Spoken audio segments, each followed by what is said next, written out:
இருக்குமே. ஒரு வைராக்கியம் இல்லாத, கர்த்தருக்காக உண்மை இல்லாத, ஆண்டவரை உண்மையா நேசிக்காத ஒரு கூட்டத்தை வளர்த்து வரக்கூடாது.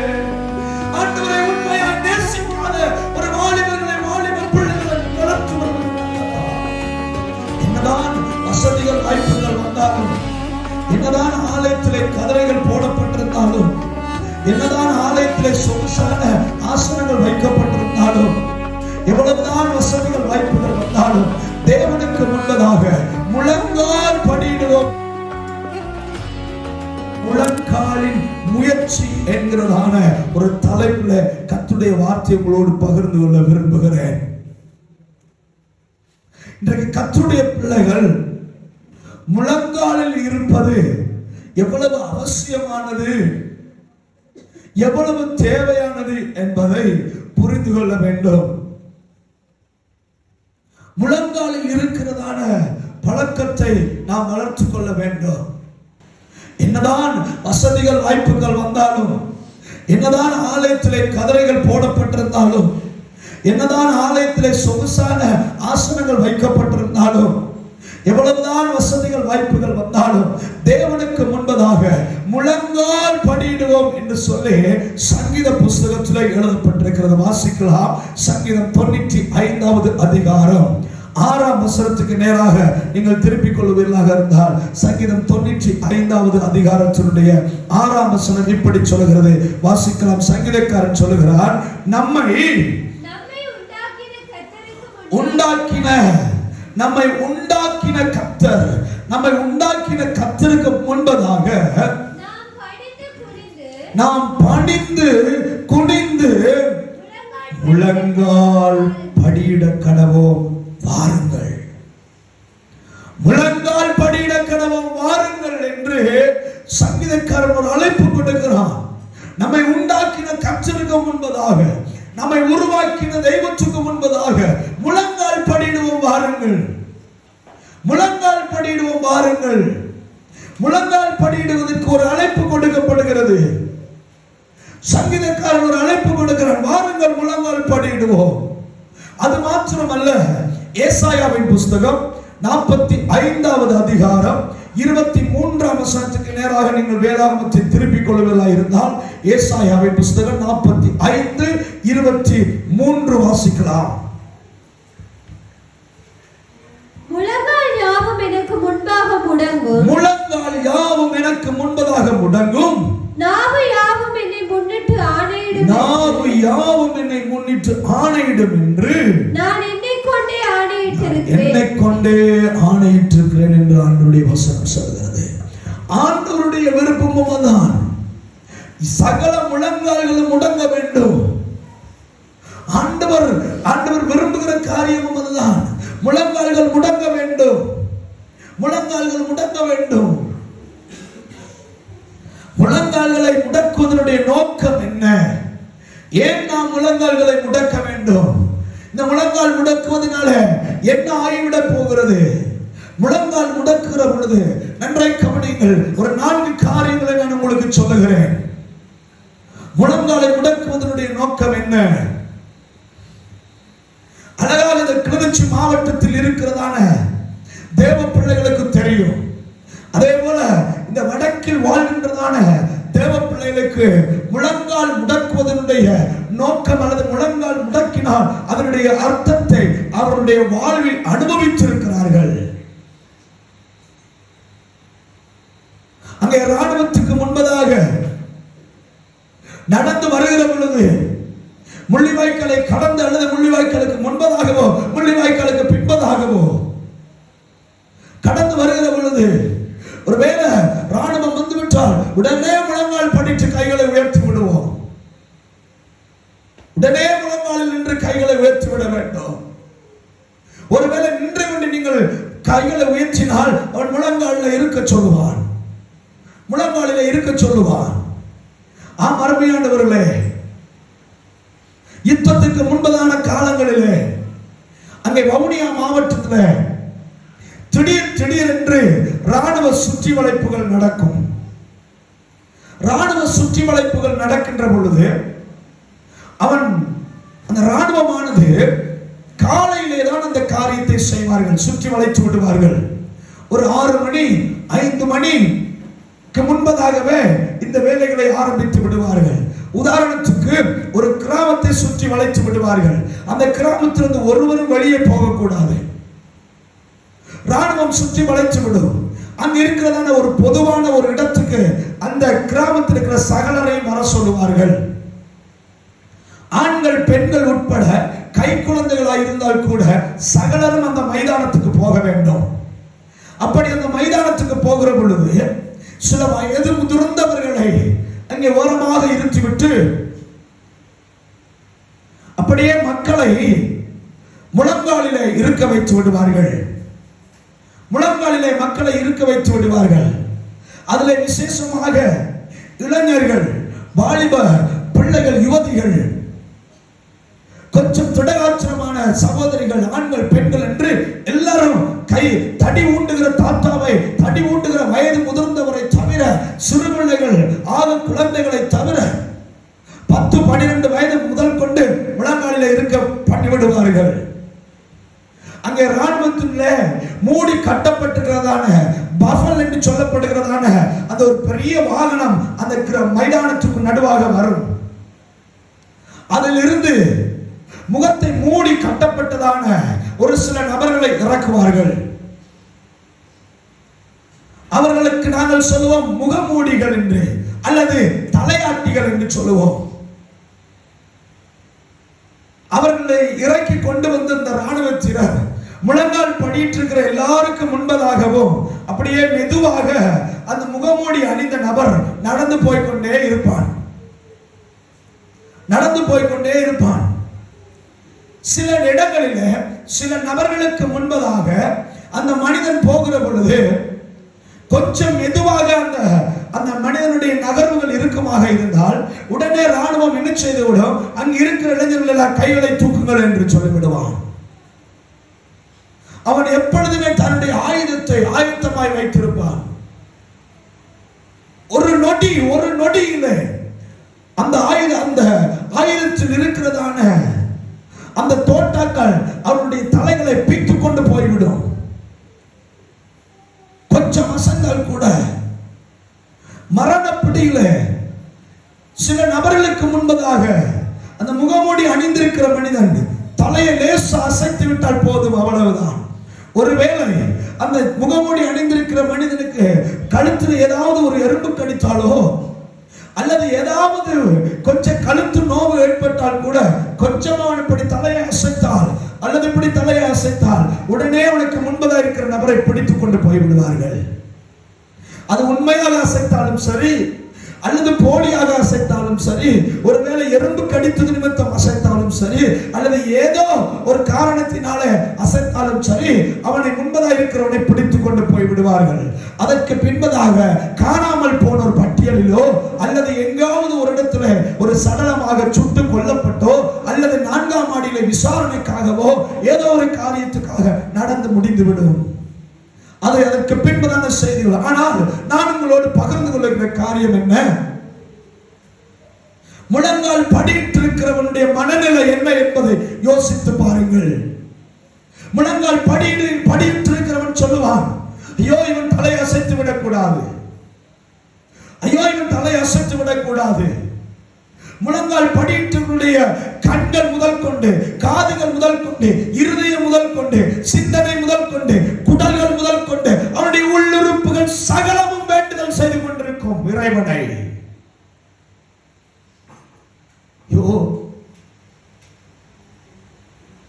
நான் பிடிபட்டால் என்னுடைய குடும்பத்துக்கு என்ன ஆகிறது? நான் பிடிபட்டால் என் பிள்ளைகளை யார் பார்ப்பது? பல குடும்பங்களுடைய கணவன்மார்கள், இளைஞர்கள் காணாமல் போயிருக்கிறார்களே, அவர்களுடைய வேண்டுதல் எல்லாம் எப்படி இருந்தது? ஆம் அருமையானவர்களே, முழங்கால் படியிட்டு இருக்கிறவனுடைய மனநிலை அதுதான். இன்றைக்கு தேவ சந்நிதியில நாம் முழங்கால் படியிடுகிறோமே, நம்முடைய மனநிலை எப்படி இருக்கிறது? ஆண்டவர் முழங்கால் படியிட்டு சொல்லுகிறார். ஒன்று, முழங்கால் படியிட நோக்கம் என்ன தெரியுமா? நாம் முழங்கால் படியிட்டு கரங்களை உயர்த்தி சொல்லுகிறோம், என்னை ஆளுகை செய்யும். நாம் சொல்லுகிறோம், நீர் ராஜா, நீர் ராஜா, நீர் பெரியவர், என்னிலும் பெரியவர், நீர் என்னிலும் பெரியவர். ஒரு நல்ல மனிதனுக்கு முன்பதாக நாம் முழங்கால் படியிடுகிற பொழுது நம்முடைய மனது அந்த மனிதனை உயர்த்தும். நம்முடைய மனது அந்த மனிதனை உயர்த்தி நாம் சந்தோஷத்தோடு கூட முழங்கால் படிட்டு சொல்லுவோம், நீங்க நல்லா இருக்கணும், நீங்க பெரியவர், உங்களுக்கு தான் எல்லாம் தெரியும், நீங்க என்னை ஆளுகை செய்யுங்கள். முதலாவது முழங்கால் படியினுடைய மனநிலை என்னை ஆளுகை செய்யும். இரண்டாவது முழங்கால் படியினுடைய நோக்கம், என்னால் எதுவும் செய்ய முடியாது, உமக்கு விரோதமாக அல்லது என் வாழ்வின் அடுத்த படி அடுத்த அடி கூட என்னால் எடுத்து வைக்க முடியாது, என்னால் எதுவும் செய்ய முடியாது. முழங்கால் படியிடுவதனுடைய நோக்கம் அதுதான். என்னால் எதுவும் செய்ய முடியாது, என்னால் நடக்க முடியாது, என்னால் ஒன்றை வேகமாக எடுக்க முடியாது, ஏனென்றால் என்னுடைய சரீரத்தை நான் முடக்கி வைத்திருக்கிறேன் உமக்கு முன்பதாக, என்னால் எதுவும் செய்ய முடியாது. இது இரண்டாவது மனநிலை. மூன்றாவது மனநிலை என்ன? முழங்கால் படிட்டு கேட்பதனுடைய மூன்றாவது மனநிலை என்ன? உதவி செய்யும். உதவியற்று வந்திருக்கிறேன், எவ்விதமான உதவிகளும் இன்றி வந்திருக்கிறேன், உண்மையே நம்பி வந்திருக்கிறேன், எனக்கு உதவி செய்யும், எனக்கு உதவி செய்யும். கெச்சுகிற மனநிலை, உதவிக்காக இயங்குகிற மனநிலை, முழங்கால் படியிடுகிற பொழுது நம்மை அல்ல, நமக்கு முன்பதாக இருக்கிறவரையே சார்ந்து நிற்கும். நம்மை அல்ல, எனக்கு உதவி செய்வதற்கு யாராலும் முடியாது, எனக்கு முன்பதாக இருக்கிற அவரால் மாத்திரம்தான் முடியும். ஆகையால் உதவி. இந்த முழங்கால் படியிடுகிற இந்த சந்தர்ப்பத்தை யோசித்து பாருங்கள். 2 கால்களும் வெட்டப்பட்டு துண்டடிக்கப்பட்டிருக்கிறது. துண்டடிக்கப்பட்டவர் முழங்காலில் நின்று கொண்டிருக்கிறார். 2 கைகளையும் உயர்த்தி அவர் என்ன சொல்லுவார்? எனக்கு உதவி செய்யும், எனக்கு உதவி செய்யும். நான் எழும்பவோ நடக்கவோ ஒரு அடி எடுத்து வைக்க கூட எனக்கு முடியாது, எனக்கு உதவி செய்யும். இந்த மனநிலை. நான்காவது, ராணுவத்தில் பயன்படுத்தப்படுகிறதான ஒரு வசனம். ஒரு ராணுவ வீரன் அல்லது ஒரு ஆயுத போராட்டத்தில் அல்லது ஆயுததாரி ஒருவர் இப்பொழுது பிடிபடுகிறார். ஆனால் அவர் சரணடைய விரும்புகிறார். அவர் தன்னுடைய ஆயுதங்கள் எல்லாவற்றை போட்டுவிட்டு முழங்கால் படிட்டு கைகளை உயர்த்தி நிற்பார். அப்பொழுதே அவரை பார்த்து சொல்லுவோம், நிராயுதபாணி, நிராயுதபாணி. ஆயுதத்தை இல்லாமல், ஆயுதம் இல்லாமல் நிராயுதபாணியாய் நிற்கிறான். அவனுக்கு தீங்கு செய்யக்கூடாது. தெரியுமா உங்களுக்கு? எவ்வளவு பெரிய வல்லமை நிறைந்த ராணுவமாக இருந்தாலும் தனக்கு முன்பதாக இதுவரையும் ஆயுதம் ஏந்தி போராடின ஒருவன் ஆயுதத்தை களைந்து நிராயுத பாணியாய் நிற்கிற பொழுது அவனை சுடக்கூடாது. அவன் மேல் இரக்கம் தான் காட்ட வேண்டும், அவன் மேல் இரக்கம் தான் காட்ட வேண்டும். எனக்கு அருமையானவர்களே, முழங்கால் படியிடுவதனுடைய நோக்கங்களிலே சிலவற்றை உங்களோடு பகிர்ந்து கொண்டேன். பரிசுத்த வேதாகமத்திலே ஒரு சில நபர்கள் முழங்கால் படியிட்டிருக்கிறார்கள். நாங்கள் அவர்களிடத்தில் கேட்க போகிறோம், ஏனையா நீ முழங்கால் படித்தாய்? ஏன் நீ முழங்கால் படித்தாய்? பரிசுத்த வேதாகமத்திலே சாலமோன் என்கிறதான சமஸ்த இஸ்ரவேலின் ராஜா முழங்கால் படித்தான். ராஜாவிடத்தில் சாலமோனிடத்தில் கேட்க போகிறோம், சாலமோன் எதற்காக முழங்கால் படித்தான்? பரிசுத்த வேதாகமத்தில் ஒரு சில மனிதர்கள் இருக்கிறார்கள், அவர்களிடத்தில் நாங்கள் கேட்க போகிறோம். முதலாவதாக சாலமோனுடைய ராஜாவுடைய சம்பவத்துக்கு நேராக 1-2 நாளாகமம் 6:13 திருப்பி வைத்துக் கொள்ளுங்கள். 2 நாளாகமம் 6:13 வாசிக்கும்படியாகவும் 1 ராஜாக்கள் 8ஆம் அதிகாரத்தை நீங்கள் கரங்களிலும் வைத்துக் கொள்ளுங்கள். வாசிக்கலாம். 2 நாளாகமம் 6:13 வாசிங்கள்.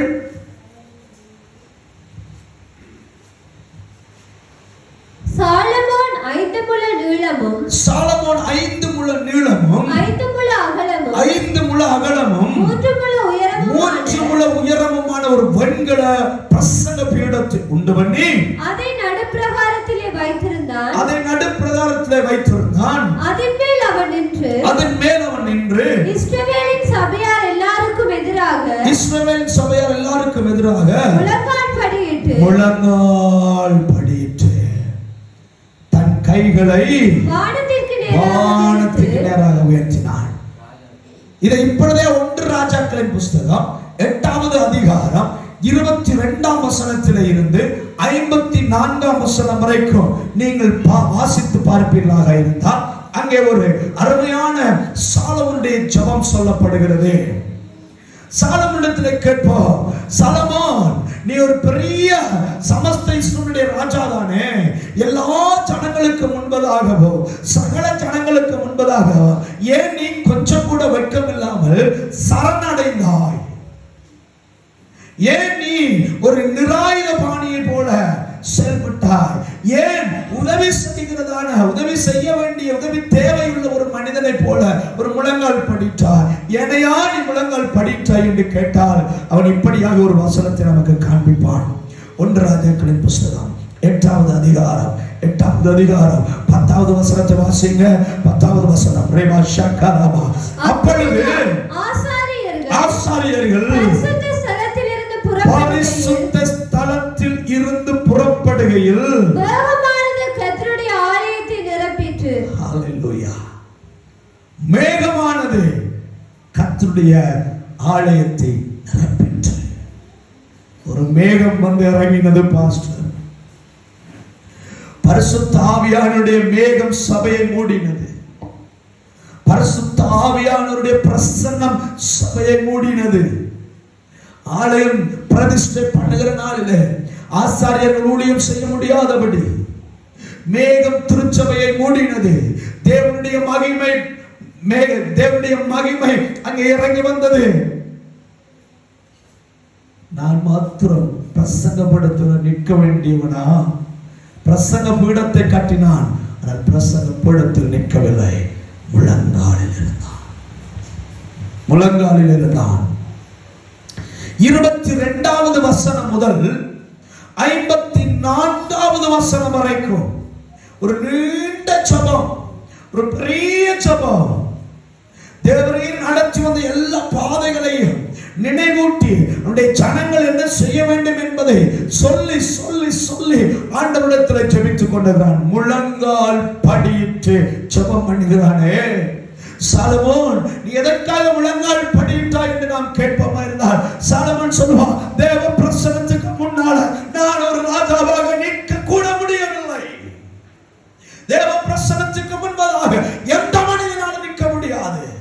தேவ பிரசன்னத்துக்கு முன்பதாக முழங்காலில் தானே நிற்க முடியும்.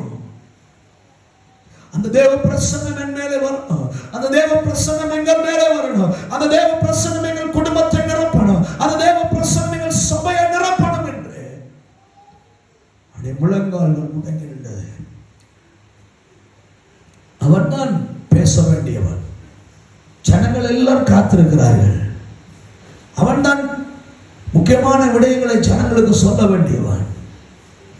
ஆனால் முழங்கால் நின்று, நான் அல்ல ராஜா, நான் அல்ல ராஜா, இந்த தேசத்தின் ராஜா நீரே, இந்த தேசத்தின் ராஜா நீரே என்று சொல்லி அவரை ராஜாவாக மாற்றி அவருடைய ஒரு வேலைக்காரனை போல முழங்கால் படித்தார். ஏன் தெரியுமா? அவருடைய மகிமை, அவருடைய மகிமை. உங்க மேல ஆண்டவருடைய மகிமை, உங்க மேல ஆண்டவருடைய பிரசன்னம். நீங்க ஜெபிக்கிற பொழுது, நீங்க ஆராதிக்கிற பொழுது ஒரு பிரசன்னத்தை உணர்ந்தீங்கன்னா என்ன செய்யலாம்? முழங்காலில் நின்று விடலாம். ஹல்லேலூயா. முழங்காலில் நின்றான். ஏனென்றால் தேவ பிரசன்னம் அவனை தள்ளியது. தேவ மகிமை அந்த ஆலயத்தையும் ஜனங்களையும் நிரப்பியது. சாலமோன் முழங்கால் படித்தது நோக்கம். கருமையானவர்களே, எஸ்ரா என்கிற மனிதன் முழங்காலில் நிற்கிறான். எஸ்ரா என்கிற மனிதன் முழங்காலில் நிற்கிறான். கொஞ்சம் கேட்போமா? எஸ்ரா, நீ ஏன் முழங்காலில் நிற்கிறாய்? எஸ்ராவின் புஸ்தகம் 9வது அதிகாரத்துக்கு நேராக திருப்பிக் கொள்ளுங்க. எஸ்ராவின் புஸ்தகத்துல 9வது அதிகாரம். எஸ்ரா, நீ ஏன் முழங்காலில் நிற்கிறாய்? எஸ்ரா, நீ எதற்காக முழங்காலில் நிற்க வேண்டும் என்று சொல்லி எஸ்ரா புஸ்தகத்துக்கு நேராக நாம் போவோமா இருந்தால் எஸ்ராவின் புஸ்தகம் திருப்பிக் கொள்ளலாம். 9வது அதிகாரத்துல எஸ்ரா முழங்காலில் நின்றான் என்று நாங்கள் பார்க்கிறோம். எஸ்ரா 9ஆம் அதிகாரம் 5ஆம் வசனத்திலே அவன் முழங்காலில் நின்றான் என்று சொல்லப்படுகிறது. இங்கே 1ஆம் வசனத்திலிருந்து நீங்கள் வாசித்து பார்ப்பீர்களாக இருந்தால் அங்கே ஏன் அவன் முழங்காலில் நின்றான் என்று சொல்லப்படுகிறது. எஸ்ரா, நீ ஏன் முழங்காலில் நின்றாய் என்று கேட்போமாக இருந்தால் எஸ்ரா சொல்வான், என்ன தெரியுமா சொல்வான்? 1லிருந்து 7 வரை நீங்க வாசித்து பார்த்தீங்கன்னா எஸ்ரா ஏன் முழங்காலில் நின்றான் சுருக்கமாய் உங்களுக்கு சொல்லுகிறேன். எஸ்ரா சொல்லுகிறான், எஸ்ரா அப்படியே நல்ல வஸ்திரங்களை தரித்து வந்தவன் வஸ்திரங்களை கிழித்துக் கொண்டு காரணம் என்ன தெரியுமா? ஆசாரியர்களோ, கடவுளுடைய பிள்ளைகளோ, கடவுளை அறிந்ததான சந்ததியோ, கடவுளை அறிந்ததான கூட்டம், கடவுளை அறிந்த பிள்ளைகள், அந்த வாலிப பிள்ளைகள், வாலிபர்கள் அங்கே கானானியரையும் பெர்சியரையும் எபூசியரையும் அம்மோனியரையும் மோவாபியரையும் எகிப்தியரையும் அந்நியரை திருமணம் முடிக்கிற பாவத்துக்காக தன் வஸ்திரங்களை கிழித்துக் கொண்டு முழங்காலில் நின்று கதறுகிறான் ஆண்டவரை நோக்கி. என் பிள்ளைகள் சீர்கெட்டு போய்விட்டார், என் ஜனங்கள் சீர்கெட்டு போய்விட்டார்கள். கர்த்தரை விட்டுவிட்டு அந்நிய தேவர்களை ஆராதிக்கிற, அந்நிய தேவர்களை வணங்குகிறதான மனிதர்களை திருமணம் முடிக்கிறார்களே என்று சொல்லி அவன் தன் வஸ்திரத்தை கிழித்துக் கொண்டு முழங்காலிலிருந்து கதறி அழுகிறான்.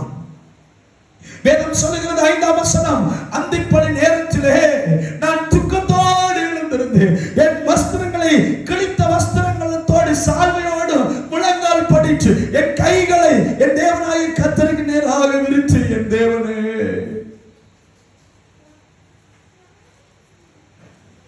கர்த்தருடைய பிள்ளைகளே, சபையில் இருக்கிறதா என் ஜனமே, உங்களுடைய பிள்ளைகள் அந்நிய நுகத்தில் திருமணம் முடிக்கிற பொழுது அதை அங்கீகரித்து அதை ஏற்றுக்கொண்டு அதோடு எப்படி வாழ முடியும்? எஸ்ரா அழுகிறான், எஸ்ரா புலம்புகிறான், தன் வஸ்திரங்களை கிழித்துக் கொள்கிறான். அவன் சொல்லுகிறான், கர்த்தாவே, என் தேவனே, நான் என் முகத்தை என் தேவனாகிய உமக்கு முன்பதாக ஏறெடுக்க வெட்கமாய் இருக்கிறது. அழுகிறான், எனக்கு வெட்கமாய் இருக்கிறது, வெட்கமாய் இருக்கிறது. என் ஜனங்கள், என் தேசத்தின் மக்கள், என் சபை மக்கள், என்னுடைய திருச்சபை மக்கள், என்னுடைய சபை வாலிபர்கள், என்னுடைய சபை யுவதிகள் அந்நிய நுகத்தில் திருமணம் முடித்து விக்கிர ஆராதனைக்குள்ள அந்நிய நுகத்தில் திருமணம் முடித்து தேவனை விட்டு தூரம் போகிற பொழுது சாத்தானுடைய கிரியைகளுக்குள்ள போகிறார்களே என்று தன் வஸ்திரத்தை கிழித்துக் கொண்டு சாப்பிடாமல் அங்கே அந்திப்பலி செலுத்துகிற நேரம் வரைக்கும் அழுது அழுது அழுது உலகால் படிட்டு தேவனை நோக்கி கூப்பிடுகிறான். தேவனே, என் முகத்தை உன் பக்கமாய் திருப்பதற்கு எனக்கு வெட்கமாயிருக்கிறது, வெட்கமாயிருக்கிறது. என்ன காரணம் தெரியுமா? என்ன காரணம் தெரியுமா? எங்கள் அக்கிரமங்கள் எங்கள் தலைக்கு மேலே பருகிற்று, எங்கள் குற்றங்கள் வான வரியந்தம் எற்றுகிறது. எங்களால் முடியவில்லை ஆண்டவரே, எங்களால் முடியவில்லை. ஒரு நிமிடம் எல்லாரும் அவனிடத்தில் சொல்லுவோம், ஆண்டவரே, எங்கள் முகம் உமக்கு முன்பதாக வைக்கப்படுகிறது. ஆண்டவரே, வைராக்கியமாய் வளர்க்க வேண்டிய எங்கள் பிள்ளைகள், வைராக்கியமாய் இருக்க வேண்டியதான எங்கள் பிள்ளைகள், வைராக்கியமாய் இருக்க வேண்டிய திருச்சபை பிள்ளைகள், வைராக்கியமாய் இருக்க வேண்டியதான ஆண்டவரே எங்களுடைய சபையின் பிள்ளைகள் அந்நிய நுகத்திலே ஆண்டவரே, அந்நியரோடு விக்கிர ஆராதனையிலோ தவறான வழிபாடுகளில் ஈடுபடுகிற பொழுது எப்படி நான் அதை பார்த்து கொண்டிருக்க முடியும்? நரகத்துக்கு நேராக கொண்டு வர சூழலை நான் எப்படி பார்த்து கொண்டே இருக்க முடியும்? என் இருதயம் உடையாதோ, என் கண்கள் கலங்காதோ? குறை சொல்லுகிறவர்கள் சபைக்கு தேவையில்லை, அழுது ஜெபிக்கிறவர்கள் தேவை. எஸ்ராவை போல எஸ்ரா அதற்காக தாமதங்கள் பண்ணிடுறார். அதற்காக நான் வஸ்திரத்தை கிழித்து கண்ட ஐயோ என்று அலறுகிறார்.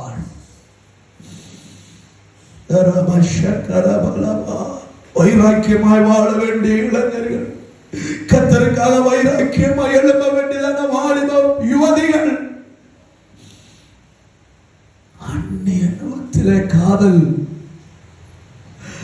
அந்நிய நுகத்திலே திருமணம், அந்நிய நுகத்திலே காதல், அந்நிய நுகத்திலே தெரிவு, போதர்கள் சட்டையை கிழித்துக் கொண்டு அழுகிற காலம் வேண்டும். சபையின் மூப்பர்கள் வஸ்திரத்தை கிழித்துக் கொண்டு உபவாசம் இருந்து ஜெபிக்கிற நாட்கள் வரணும். போதர்கள் அழுத பொழுது என் சபை விசுவாசிகளை மேல இறங்குமே. ஒரு வைராக்கியம் இல்லாத, கர்த்தருக்காக உண்மை இல்லாத, ஆண்டவரை உண்மையாய் நேசிக்காத ஒரு கூட்டத்தை நான் வளர்த்து வரக்கூடாது. ஆண்டவரை உண்மையாய் நேசிக்காத ஒரு வாலிபர்களை, வாலிப பிள்ளைகளை வளர்த்து வருவது நல்லதா? இதற்காக என் வாழ்க்கையை அர்ப்பணித்திருக்கிறேன் என்று போதகர்கள், ஊழியக்காரர்கள் அல்லது ஜெபிக்கணும். இதற்காக என் வாழ்க்கையை அர்ப்பணித்திருக்கிறேன். சபையின் வாலிபர்கள், என் அன்பு சகோதரனே சகோதரியே, உங்கள் பிள்ளைகள் இப்படி போகிறார்களே. தேவராஜ்யத்திலே நாங்கள் ஆட்களை தேடி, தேவராஜ்யத்திலே அப்பாவின் அன்பை உலகம் முழுவதில் கொண்டு வருகிற பொழுது, ஆனால் எங்கள் பிள்ளைகளோ அந்நிய நுகத்தை தேடி அந்நிய நுகத்துக்குள்ள போய் நிற்கிறார்களே. நான் வளர்த்தது பிள்ளையா? நான் காண்பித்தது பிள்ளையா? நான் எதை செய்ய வேண்டும்? நாங்கள் அல்லது ஜெபிக்கிற நாட்கள் வேண்டும். எஸ்ராவின் இருதயம் உடைக்கப்பட்டது. எஸ்ராவுடைய இருதயம் கலங்கினது. முழங்கால் படித்தார். கர்த்தாவே வெட்கமா இருக்கிறது ஆண்டவரே என்றார். கர்த்தாவே எனக்கு வெட்கமா இருக்கிறது, உம்முடைய முகத்தை பார்ப்பதற்கு எனக்கு வெட்கமா இருக்கிறது என்றார். என் அன்பு தேவ ஜனமே, போனது போகட்டும். இருக்கிறதை காத்துக் கொள்வதற்காக நம்முடைய முழங்கால்களை முடக்குவோமாக. இருக்கிறதை காத்துக் கொள்வதற்காக இனி ஆண்டவரே இந்த 21 நாள் ஜெபத்துக்கு பின்பதாக ஆண்டவரே, இந்த நாளில் இருந்து இந்த 24ஆம் தேதி ஆண்டவரே, இந்த 11ஆம் மாதம் 2025 இருந்து எங்கள் சபைகளில் இருக்கிற வாலிபர்கள் ஆண்டவரே, தவறான வேறு நுகத்தில் ஆண்டவரே இணைந்திருக்கிறதுக்காக, வேறு நுகத்திலே ஒட்டப்படக்கூடாது என்பதற்காக கதறி அழுது முழங்கால் படிட்டும் அன்றாடுவோம். பாருங்கள், முழங்கால் படி வாலிபர்களுக்காக ஜெபிக்கிறதுக்கு தாய்மார்கள் தேவை. வாலிபர்களுக்காக ஜெபிக்கிறதுக்கு தகப்பன்மார்கள் தேவை. வாலிபர்களை காத்துக்கொள்ளும் என்று ஜெபிப்பதற்கு தாய்மார், தகப்பன்மார் எழும்ப வேண்டும். திருமணத்துக்காக ஜெபிக்கணும். எஸ்ராவுடைய முழங்கால்கள் முடங்கினது, அவருடைய இருதயம் உடைக்கப்பட்டது, வஸ்திரம் கிழிக்கப்பட்டது. வேறு நுகத்தில் திருமணம் முடிக்கிறது நிமித்தமாய் வேறு நுகத்துக்களை சிக்கிக் கொள்ளும் முன்பதாக நாம் அழுது புலம்பி நிற்போமா? என் பிள்ளையை காத்தருளும், என் சபையின் பிள்ளைகளை காத்தருளும், என் வாலிபனை காத்தருளும். அதற்காக ஜெபிக்கிற கூட்டம் தேவை. அதற்காக ஜெபிக்கிற அழுது கண்ணீர் வடித்து ஜெபிக்கிற கூட்டம் தேவை. உங்கள் பிள்ளைகள் 15 வயது 12 வயதுக்கு பின்பதாகவே உங்களுடைய பிள்ளைகளுடைய எதிர்காலத்துக்கு ஜெபிக்க ஆரம்பிங்க. ஆண்டவரே, அந்நிய நுகத்துல எங்கேயுமே பாத்திரக்கூடாதுயா, அந்நிய நுகத்துல எங்கேயுமே இந்த பிள்ளைகள் ஆண்டவரை பிடிவிட்டக்கூடாது ஆண்டவரே என்று அழுது பிள்ளைகளுக்கு வைராக்கியத்தையும், பிள்ளைகளுக்கு உண்மையையும் சத்தியத்தையும் மறுபடி சொல்லி வளர்க்க வேண்டும். விழுந்துராத தம்பி, விழுந்துராத. சாத்தானுடைய ராஜ்யத்துக்கு ஆண்டவரை உன்னை விட்டு கொடுத்துறாத என்று சொல்லி வளர்க்க வேண்டும். இல்லை என்றால் நாம் புலம்பிக் கொண்டிருப்போம். நம் தேவனுடைய முகத்தை பார்க்க முடியாமல் வெட்கப்பட்டு போய்விடுவோம். ஆண்டவர் பாதத்தில் அழுகிறதான ஒரு கூட்ட ஜனங்கள் தேவை. அடுத்த சந்ததிக்காக அழ வேண்டியதான தாய்மார்கள், தகப்பனார்கள் தேவை. அதற்காக தான் அழுதான். அவருடைய கைகள் தேவனுக்கு முன்பதாக அதற்காக தான் உயர்த்தப்பட்டது. அவருடைய முழங்கால்கள் அதற்காக தான் முடங்கப்பட்டது. வேண்டாம் ஆண்டவரே என்று சொல்லி நம்மை ஒப்புக் கொடுப்போம். தொடர்ந்து கவனிக்க போகிறோம். தானியேலுடைய முழங்கால்கள். தானியேல், நீ எதற்காக முழங்கால் பண்ணிட்டாயா? தானியேல், நீ எதற்காக உன் தேவனாகிய கர்த்தருக்கு முன்பதாக முழங்கால் படித்தாய் என்று தானியேலிடத்திலே வாருங்கள் கேட்கலாம். தானியேலின் புஸ்தகம் 6வது அதிகாரம் 10வது வசனத்தை வாசிக்கலாம். 6ஆம் அதிகாரம் 10வது வசனம். தானியேலோ வென்றால் அந்த பத்திரத்துக்கு கையெழுத்து வைக்கப்பட்டது என்று அறிந்த போதிலும் தன் வீட்டுக்குள்ளே போய் தன் மேல் அறையிலே எருசலேமுக்கு நேராக பலகணிகள் திறந்திருக்க அங்கே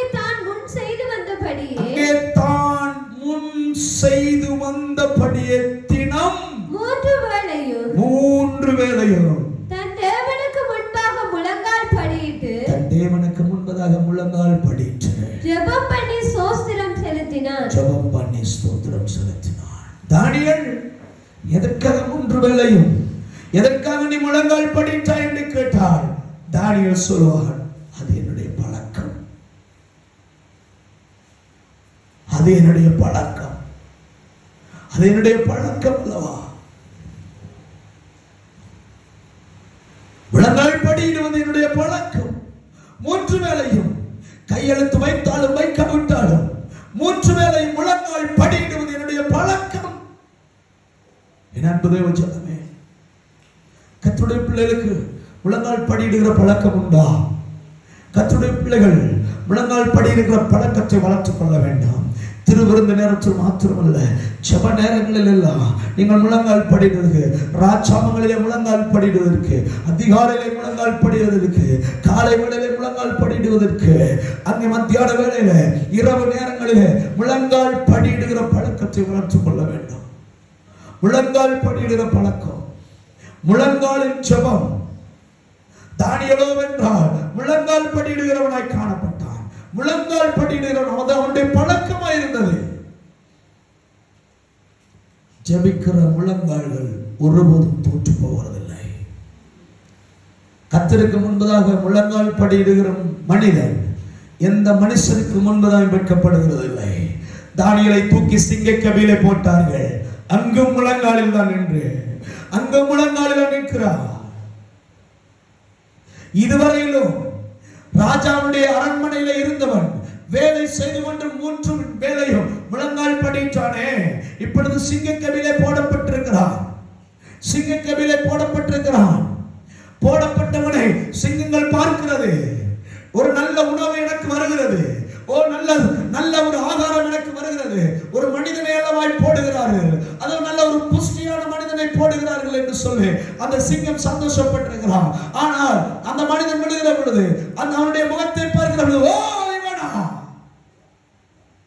ராஜாவின் பிள்ளை, சர்வ வல்லவரின் பிள்ளை.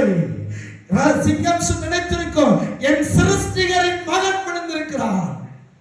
இவனை சீண்டுவதற்கு கூட முடியாது, இவனை தொடுவதற்கு கூட எனக்கு அதிகாரம் இல்லை.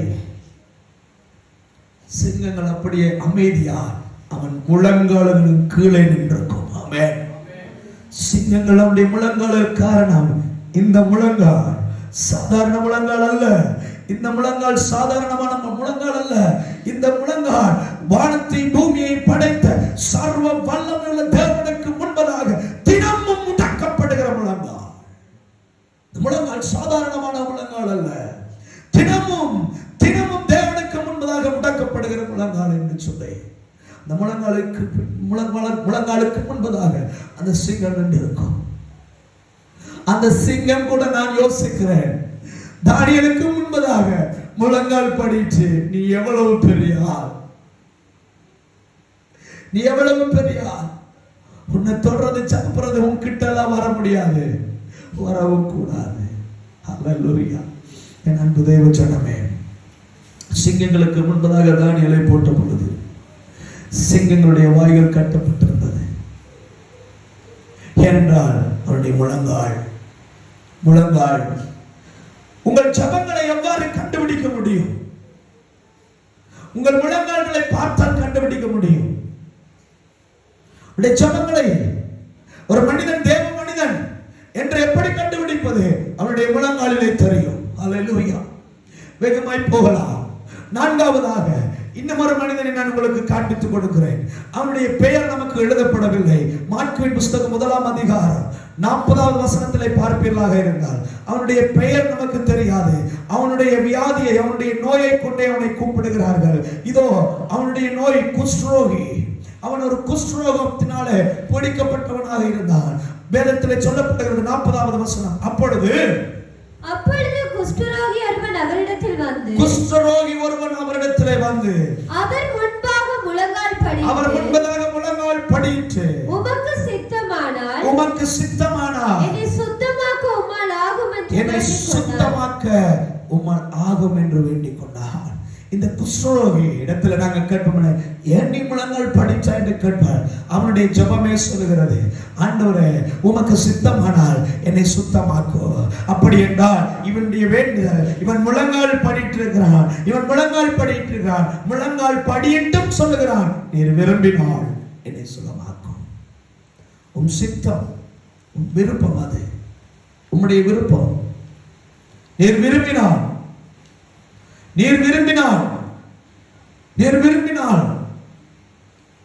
என்னை சுகமாக்கும்.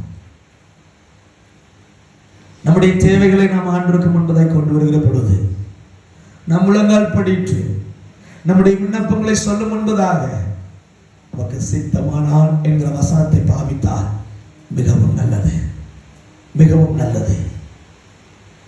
முழங்கால் படிட்டு ஆண்டவரிடத்தில் கேட்கிற பொழுது உமக்கு சித்தமானால் என்கிற வசனத்தை நாம் பாவிப்போமாக இருந்தால் மிகவும் நல்லது. குஷ்டரோகி சொல்கிறார், ஆண்டவரே உமக்கு சித்தமானால் என்னை சுத்தமாக்கும்.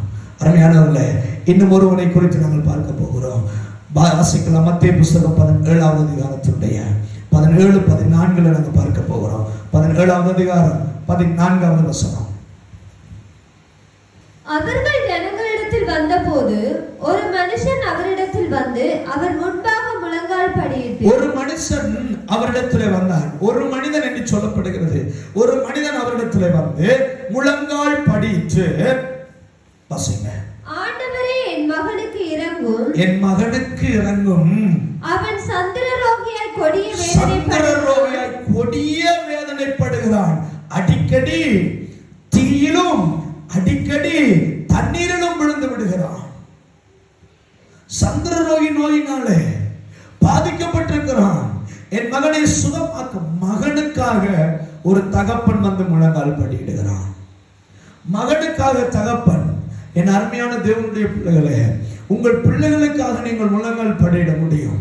உங்கள் பிள்ளைகளுக்காக, மகனுக்காக, மகளுக்காக, மற்றவர்களுக்காக நீங்கள் முழங்கால் படியிட முடியும். ஆண்டவரே என் மகனுக்கு, என் மகளுக்கு இரங்கும் என்று சொல்லி முழங்கால் படியிட முடியும். இன்னும் ஒரு பேதுருவை நாங்கள் கூப்பிட்டு கேட்க போகிறோம். பேதுரு, நீ ஏன் முழங்கால் படியிட்டாய் என்றால் ஒரு சமயத்துல பேதுரு முழங்கால் படியிடுகிறார். நாங்கள் அப்போஸ்தலர் நடவடிக்கைகள் 9ஆம் அதிகாரம் 40ஆம் வசனத்தை பார்ப்போமாக இருந்தால் அங்கே ஒரு சம்பவம் நடைபெறுகிறது. ஒரு சகோதரி இருக்கிறாள். அவருடைய பேர் தபித்தாள். அந்த தபித்தாள் மரித்து போய் விடுகிறாள். மரித்து போன உடனே எல்லாரும் அழுது கொண்டிருக்கிறார்கள். அவள் நல்லது செய்தாலே, அவள் இப்படி வாழ்ந்தாலே, அப்படி வாழ்ந்தாலே என்று சொல்லி ஒரு இளம் பெண் மரித்து போனபடினாலே இவளை குறித்து நற்செய்திகளை, நற்காரியங்களை பேசிக் கொண்டிருக்கிற பொழுது பேதுரு எல்லாரையும் வெளியே போய் சொல்லுகிறார். வாசிக்கலாம். 40வது வசனம் 9ஆம் அதிகாரம் அப்போஸ்தலர் நடவடிக்கைகள். பேதுரு எல்லாரையும் வெளியே போக செய்து முழங்கால் படியிட்டு ஜெபம் பண்ணி பிரேதத்திற்கு பக்கமாக தன்னுடைய முகத்தை திருப்பி தபித்தாளே எழுந்திரு என்றான். தபித்தாளே எழுந்திரு என்றான். அப்பொழுது அவள் தன் கண்களை திறந்து பார்த்து எழுந்தாள்.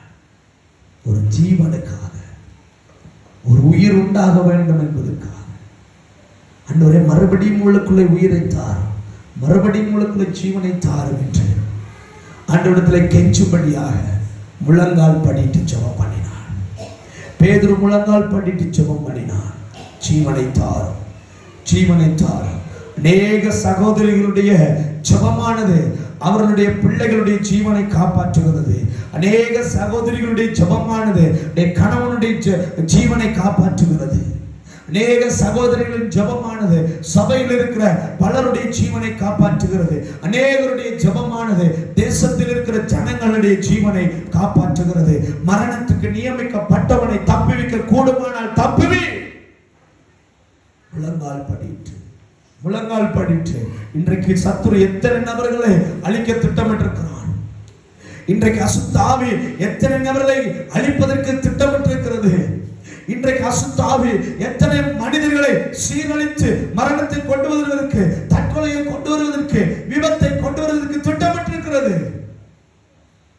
நம்முடைய முழங்கால்கள் அவைகள் எல்லாவற்றையும் தடுக்க வல்லமை உள்ளது. ஹல்லேலூயா.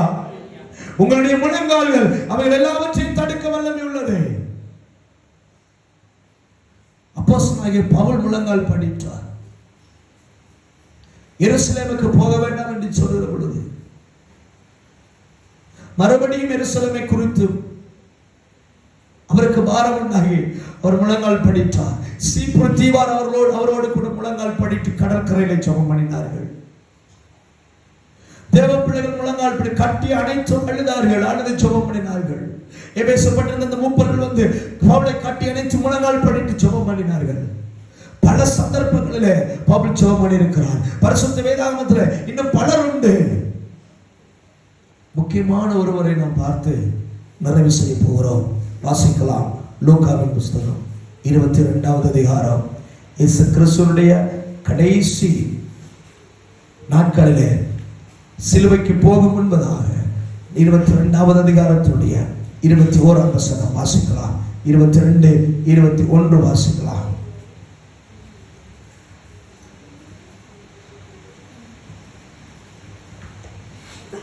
லூக்கா புஸ்தகம் 22:41 வாசிங்கள். 41 வாசிங்கள்.